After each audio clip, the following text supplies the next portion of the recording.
Earlier today, President Trump denied accusations by Congressman Frederica Wilson that he told the widow of a service member killed in Niger that the service member, La David Johnson, knew what he signed up for when joining the military. So,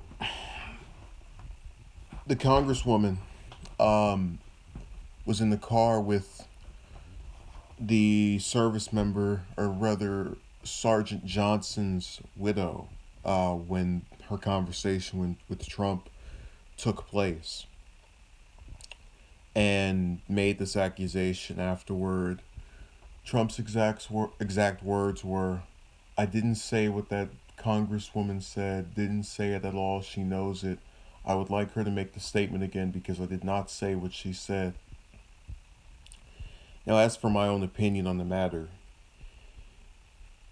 even if he did say it, even if he didn't say it, one cannot help but feel a need to blame those that are in control of the government and the powers that be for this sergeant's demise, because it was under Trump's administration and his handling of the military that we were stationed there. I don't care if we were put there under Clinton or however far back one wants to go.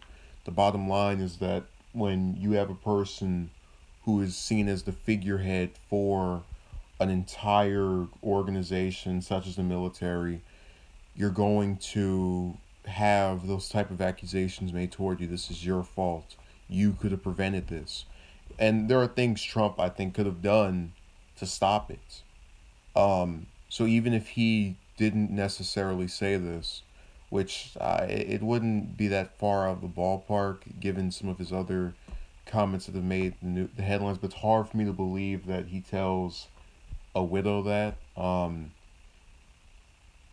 I'm really unsure of what to believe because I can recall during President Reagan's funeral, I forget what show Trump was on, but he said of then former First Lady Mrs. Reagan, she was never really beautiful. And those are the kind of things that in the past he said that were very ill-timed that kind of convinced me this might have some ground to it. But one has to question to themselves, to what good is this going to do? Yes, if he said it was a bad comment, he should apologize.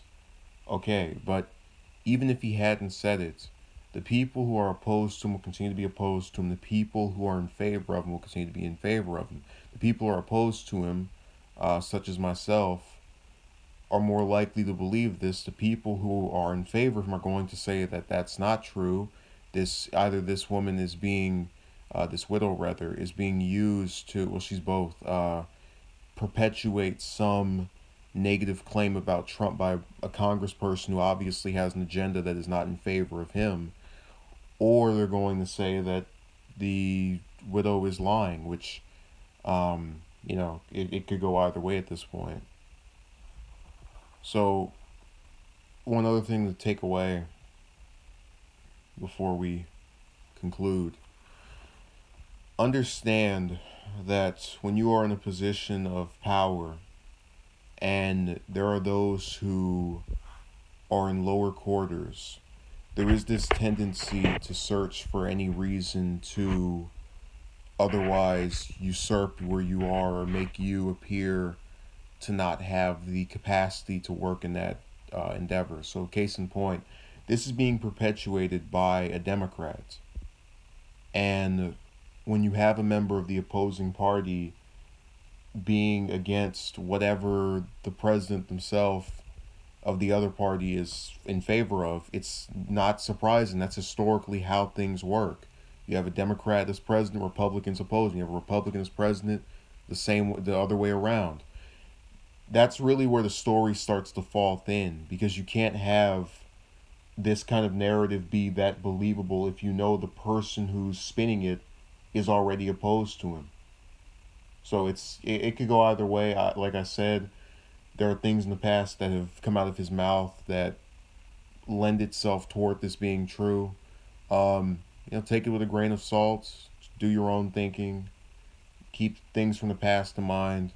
But this is another story that doesn't really help push much of anything. We're going to keep having service members in these foreign countries get killed so that the powers that be over here who give this money to these politicians that put these policies in place can put cash in their own pockets and those that run for office.